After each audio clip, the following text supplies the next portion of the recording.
Hare Krishna, Radhe Radhe. Good morning, welcome back to my channel. আশা করি তোমরা সকলে ভালো আছো, আমিও খুব ভালো আছি। আর আমার ভিডিও তোমরা যে যেখান থেকে দেখছো সবাইকে অসংখ্য অসংখ্য ধন্যবাদ।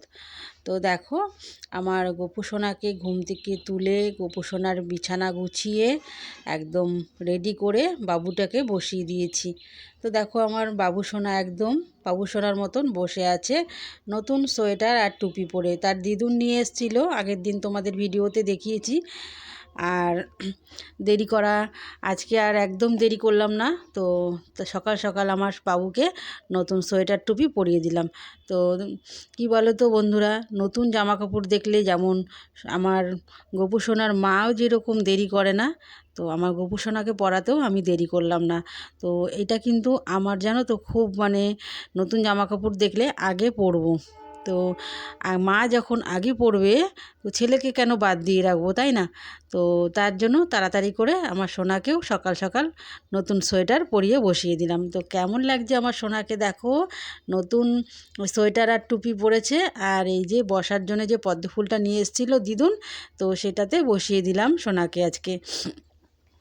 আর এদিকে দেখো, জল গরম করে নিয়ে এসেছি। তো এখন জল গরম করে সোনার সকালের যে ভোগ দেব, যে খাবারটা দেব, সেটা এখন রেডি করছি। তো সকালে আজকে দেব হরলিক্স। আর আমাদের এদিকটায় মোটামুটি ঠান্ডা আছে, তো সেরকমটা ঠান্ডা নেই। তো তাহলেও ঘুম থেকে ওঠার পরে একটু হালকা হালকা ঠান্ডা ঠান্ডা লাগে। কাজকর্ম করতে করতে সেই ঠান্ডাটা আর লাগে না। কিন্তু ও তো ছোটো, ওকে তো সোয়েটার টুপি পরাতেই হবে, না হলে তো ঠান্ডা লেগে যাবে আমার বাবুটার। আর দেখো, ওকে সকালবেলা ঘুম থেকে তুলে কিন্তু আমি কখনো স্নান করাই না, গরমকালেই তো করাই না। তো ওকে গরমকালে বলতে, তো হ্যাঁ, তখন নিয়ে এসেছি যখন, তখন একটু গরমটা ছিল। আর এখন তো ঠান্ডা, ওকে কিন্তু আমি ঘুম থেকে তুলে ও সকালে বাসি জামা প্যান্ট চেঞ্জ করে দিই, আর হাত মুখ এইভাবে মুছিয়ে দিই। কিন্তু ওকে স্নান করে একটু বেলাতে। আর এই যে দেখো, ন্যাকড়া ভিজিয়ে সোনার মুখটা ভালো করে মুছিয়ে নিচ্ছি গরম জল দিয়ে। তো ভাবলাম যে যখন সোনার জন্য গরম জল করছি খাবার করার জন্য, তো একটু বেশি করে নিই, সেটা দিয়ে সোনাকে মুখটা একটু মুছিয়ে নিলাম। আর এই যে এখন সোনাকে দেবো হরলিক্স আর দেবো দুটো বিস্কুট। তো ওর দিদুন কালকে বলেছে বিস্কুট নিয়ে এসেছি, সোনাকে কিন্তু বিস্কুটগুলো সোনাকে প্রত্যেক দিন দিবি। তো যাই হোক, তার নাতির জন্য যখন নিয়ে এসছে, নাতি তো ভোগ নিবেদন করবে। আর ও সেটা তো প্রসাদ হিসাবে আমরাই গ্রহণ করব, তাই তো। তো আমরাই কিন্তু প্রসাদ হিসেবে সেটাই খাবো। তো যাই হোক, ওকে আগে দেওয়া হয়ে যাক, তারপর তো আমরা খাওয়ার চিন্তাটা করব। তো আমার সোনা আগে খেয়ে নিক তারপরে। আর এই যে দেখো, এদিকে এখন গুছানো গাছানো হচ্ছে সমস্ত কিছু। আর আমি কিন্তু আমার সকালে বাসি কাজটা সেরে তারপর আমার সোনাকে ঘুম থেকে তুলি। আর এইদিকে সমস্ত ঠাকুরগুলোকেও রাত্রিবেলা শয়ন দেওয়া হয়। শয়ন বলতে তো সামনে একটা পর্দা টানিয়ে দেওয়া হয়। তো আমার সেরকম পরিস্থিতি এখন নেই যে আমি সব ঠাকুরকে শয়ন দেবো। তো যদি ঠাকুর কখনো মুখ তুলে তাকায়, ভগবান আমার সহায় থাকে, তো সব হবে। সব ঠাকুরকে সব একদম মনের মতন করে সাজিয়ে গুছিয়ে যেইভাবে আমি আমার মন চাইছে, তো সেইভাবেই রাখবো। তো জানি না কতটুকু কি পারি আমি ভগবানের কাছে করতে, হয়তো ভগবান জানে। ভগবান অল্পতেই খুশি, তো মন থেকে ভক্তি করে একটা নকুনদানা দিলে সেতেই আমি জানি সেটাতেই ভগবান খুব খুশি। তো যাই হোক, আমার কিন্তু একটাই ঘর, আর এই একটা ঘরেই আমার সমস্ত কিছু করতে হয়, খাওয়া দাওয়া, লোকজন আসলে থাকা, সমস্ত কিছু। তো আর এটা তোমরা জানো যে আমি এখানে ভাড়া থাকি। তো ভাড়া বাড়ি তো দুটো ঘর নেওয়া সম্ভব না। তো নিজেদের বাড়িঘর যখন চলে যাব বাড়িঘরে, তখন তোমরা দেখতে পারবে আর তোমাদের সাথে সবটাই শেয়ার করব। তখন আমি ওদেরকে অনেক সুন্দরভাবে রাখবো। তো আনলে কিন্তু অনেক কিছু আনতে পারি, কিন্তু রাখবো কোথায়, রাখার তো জায়গা নেই। তো সেই জন্য ছোট্ট একটা জলচকির উপরে এরকমভাবে আসন করে সোনাকে এইভাবে বসিয়ে এইভাবে এখানেই খাবার দেওয়া হয়। আর ওর বাস্কেটের উপর একটা ন্যাকড়া পেতে, কোনো সময় কাপড়ের টুকরো একটা পেতে নিয়ে তার উপরে ওর ভোগটা দেওয়া হয়। দুপুরের। তো দেখো আনলে বললাম না, আনলে তো অনেক কিছুই আনতে পারি, কিন্তু কোথায় রাখবো? তোমরা তো মানে দেখতেই পাও আমার মানে একদম নিচে জায়গাও নেই, খাটের নিচটা একদম সমস্ত কিছু জিনিসেই ভরা। আর এখন ওর জন্য ওরও অনেক কিছু খাটের নিচে রাখা হয়, তো আর রাখার জায়গা আমার নেই, তো কি আর করা যাবে।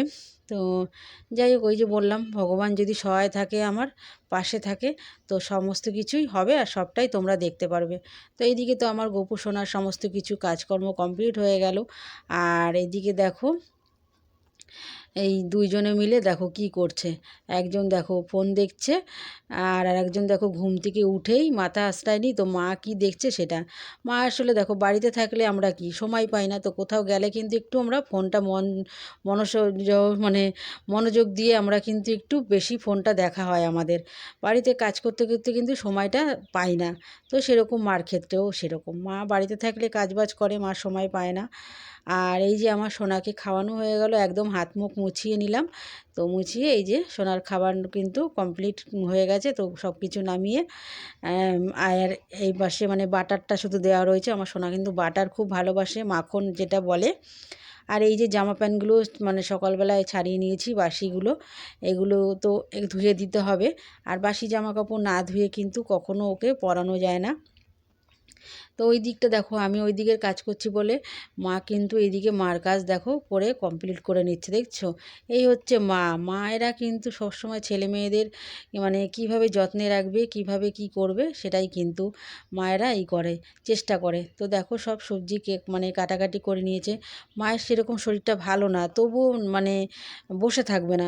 বলি যে তোমার তো শরীর ভালো না, তুমি এসছো আমার কাছে, তুমি তোমার কিছু করতে হবে না। ওই যে বলে না, মা মা তো মাই হয়। তো আর এক মা দেখো কি খাবে, তো জোগাড় করে নিয়ে এসছে, দেখছো? পাশের মানে আমাদের ঘরের পাশে কুমড়ো গাছ হয়েছে, ওখানে ফুল ফুটে আছে, তো ফুল নিয়ে এসছে, আর উচ্ছে পাতা নিয়ে এসছে, আর একটা উচ্ছে ছিল গাছে, তো সেটা নিয়ে এসছে, বড়া খাবে আর উচ্ছে সেদ্ধ। তো যাই হোক, বাচ্চা মানুষ নিয়ে এসছে ও ভালোবেসে, তো ওটাই করে দেওয়া হবে। আর ওরকম করে মুখটা চলে গেল, ওকে বলছিলাম আজকে তুই চুলগুলো ছেড়েছিস, পুরো শাকচুন্নিটার মতো লাগছে, তার জন্য। তো তারপর দেখো মা কিন্তু সবজি কাটাকাটি করে নিয়েছিল, রান্নাবান্না আমাদেরটা কমপ্লিট হয়ে গেছে, তো সেটা তোমাদের সাথে পরে শেয়ার করছি। আগে আমার গোপু সোনারটা দেখো, তো আমার সোনাবাবুকে আজকে আমার মা কিন্তু রাইস করে দিচ্ছে। তো আমি মানে করতাম, তো মা বলছে দে আমি করে দিচ্ছি। তো ঠিক আছে, দিদুন তার নাতিরটা করবে, কেন না করব? নাতিরটা করার ইচ্ছা হয়েছে, ঠিক আছে, এই সুযোগ কয়জনে পায়, তাই না? নাতিরটা করার জন্য। তো দেখো এখানে বসিয়ে দিয়েছে আলুর দম, আর এইদিকে রাইসের জন্য এই যে আম, গাজর, তারপর মটরশুঁটি, আর মানে সমস্ত কিছু দিয়ে আমার সোনার ভোগ কিন্তু মানে তৈরি করা হয়ে গেছে। আর সোনাবাবু তো স্নান করে একদম বসে পড়েছে, কখন আমার সোনার মানে খাবারটা আসবে। তো এখানে দেখো মটরশুঁটি, গাজর, আর কাজু কিশমিশ, আর হচ্ছে পনির দিয়ে রাইসটা তৈরি করেছে। আর এখানে হচ্ছে আলুর দম। তো এই যে মানে এখনও তো নিরামিষ কিছু আমার মশলার মানে করার জন্য, যে আদা বাটা, জিরে বাটার জন্য, সেরকম এখনও কিছু করিনি। তো তার জন্য আলুর দমের মশলা কিনে নিয়ে এসেছিলাম, আলুর দমের মশলা দিয়ে টমেটো আর মটরশুঁটি দিয়ে, আর একটা লঙ্কা চিড়ে দিয়ে হালকা করে অল্প একটু লঙ্কা দিয়েছি, কারণ ও তো ছোটো, ঝাল লাগলে তো আমার সোনাবাবু খেতে পারবে না, তো তার জন্য একটুখানি দিয়ে ওই লঙ্কা দিয়ে আলুর দমটা করে দিয়েছে। আর আজকে আমি ভোগটা কিন্তু সব ঠাকুরের কাছেই দিয়েছি। তো আজকে সব ঠাকুরের কাছে ভোগ নিবেদন করলাম। তো যাই হোক, আজকে কিন্তু শনিবার, তো আজকের ভিডিওটা হচ্ছে আমার শনিবারের ভিডিও। তো আমার একটু ছাড়তে দেরি হয়ে যাচ্ছে, প্লিজ তোমরা কিছু মনে করো না, তোমরা একটু কষ্ট করে মানিয়ে নিও। আর সব কিছু তোমরা এইভাবে আমার পাশে থেকো, একটু ভালোবাসা দিও। কী আর করব, একটু প্রবলেম হয়ে যাচ্ছে, আমার একটু দেরি হয়ে যাচ্ছে সমস্ত কিছু ছাড়তে। তো ওই যে মায়ের শরীরটা ভালো না, তো তার জন্য। আর মায়ের শরীর ভালো না, তবুও দেখো মা কিন্তু করেই যাচ্ছে টুকটুক করে আমার হাতে হাতে। আর এই যে দেখো সোনাবাবুর যে জামা, দুপুরে স্নান করানোর জামা, সকালে বাসি জামা, তো একবারে ধুয়ে নিয়ে চলে এসেছি। আর আমিও স্নান তো করেছি, দেখো আমি তাই বলছি যে আমার মাথা টাথার অবস্থা দেখো, যে স্নান করে উঠে আয়নার সামনে যাব সেটা আমার একদম মানে মনেই চায় না। আগে মনে হয় আমার সোনাকে কখন আমি স্নান করাবো, কখন আমি খেতে দেবো। তো ওর যত্নের ত্রুটি যদি না হয়, ওর যদি একটু যত্ন কোনো সময় কমতি হয়ে যায়, তো আমার ভেতরটায় জানি কেমন জানি কষ্ট হয় যে আজকে আমি এটা করলাম না আমার সোনার জন্য, এত দেরি হয়ে গেল। তো এতটাই আমার কষ্ট হয়, জানি না কেন আমার এই কষ্টটা হয়।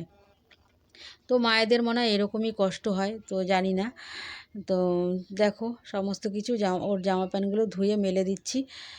যাই হোক, নিজের সাজগোজের কথা এখন আর আমি চিন্তা করি না, এখন চিন্তা করি আমার সোনাবাবুকে আমি ঠিকঠাক করে যত্ন করে যাতে আমি রাখতে পারি। একদিকে আমার সন্তান আর একদিকে ভগবান, জানি না আমি কতটুকু কী করতে পারছি। হে ভগবান, যদি আমি কোনো ভুল করে থাকি তুমি আমায় ক্ষমা করে দিও। তো এরকমটা করে ওর কাছে হাত জোড় করে সবসময়ের জন্য আমি বলি। তারপরে দেখো তোমাদের কাছে মানে তোমাদেরকে এর আগে দেখিয়েছিলাম গাছগুলো লাগানো হয়েছে, ফুল ছিল না। তো দেখো এখন কি সুন্দর ফুলগুলো ফুটছে, দেখছো? দারুণ লাগছে কিন্তু না। তো এগুলো হচ্ছে কি মানে পেতি গাঁদা না যাই হোক বলে। তো এই চারাগুলো সেদিনকে এনে লাগানো হয়েছে। আর এই যে দেখো এইটারও কড়ি হয়েছে, আর অনেক ছোট ছোট কড়ি, এই যে দেখো অনেক ছোট ছোট কড়ি হয়েছে। আর এইগুলো দেখো সব শশা গাছ, দেখেছো? এগুলো সব শশা গাছ লাগানো হয়েছে। তো যাই হোক, ওদিকের আমার কাজ কমপ্লিট করে এসে আমার বাবু সোনাকে নিজে হাতে খাইয়ে টাইয়ে এদিকটা কমপ্লিট করে চলে আসলাম। তো দেখো আমার কি রান্না হয়েছে, গরম গরম ভাত, আর এখানে হচ্ছে মেথি শাক, বেগুন দিয়ে মেথি শাক ভাজা, আর এটা হচ্ছে ওলকপি দিয়ে আলু দিয়ে ঝোল। তো ঝোল বলতে ওই ঝোল ঝোল রেখেছিল, দেখো একটু মাখা মাখা টাইপের হয়ে গেছে। আর এই যে আমার সোনামা এই যে ফুলগুলো নিয়ে এসেছিলো, তো কী করবো, ছোটো মানুষ নিয়ে এসছে, তো ছোটো মানুষ নিয়ে এসছে তো বড় মানুষরাও খাবে। তো তার জন্য ভাজা হয়েছে কুমড়ো ফুলের বড়া আর উচ্ছে পাতার বড়া।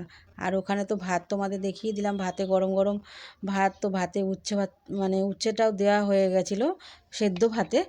তো দেখো খাওয়া দাওয়া আমরা কমপ্লিট করে চলে আসলাম।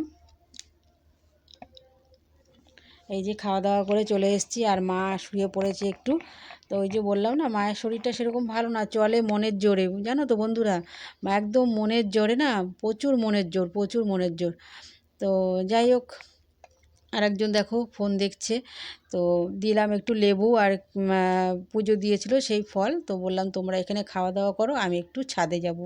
তো সেটাই বললাম মাকে, মা আবার তাকালো আমার দিকে। তো বছরের শেষটা যে এত ভালোভাবে কাটবে আর মা যে এইভাবে আমার পাশে থাকবে আমি কখনো ভাবিনি, জানো তো বন্ধুরা। আর তো তোমাদের বন্ধুরা দেখিয়ে তো দিলাম আমার ঠাকুর ঘরটা। তো আমার ঠাকুর ঘর তোমাদের কীরকম লাগলো অবশ্যই তোমরা কিন্তু কমেন্ট করে জানাবে। একটা বন্ধু আমার লাইভে এসে আমাকে বলছিল যে তোমার ঠাকুর ঘরটা একটু দেখাও। তো আমার একটাই ঘর, ঘরের মধ্যে আমার এই ঠাকুর ঘর। তো তোমাদের আশীর্বাদে যদি আমি বাড়ি ঘরে যাই, আলাদা করে ঠাকুর ঘর করতে পারি, তো সেটাও তোমাদের সাথে শেয়ার করব। তো এখন তোমরা আমার ঠাকুর ঘরটা কীরকম লাগছে অবশ্যই তোমরা শেয়ার করে বলো, আর শেয়ার করো আর কমেন্ট করে বলো। তো দেখো আমার ভিডিওটা আজকের মতন এখানেই শেষ করলাম। টাটা বাই, সবাই ভালো থেকো, সুস্থ থেকো, দেখা হচ্ছে নেক্সট আবার ভিডিওর সাথে।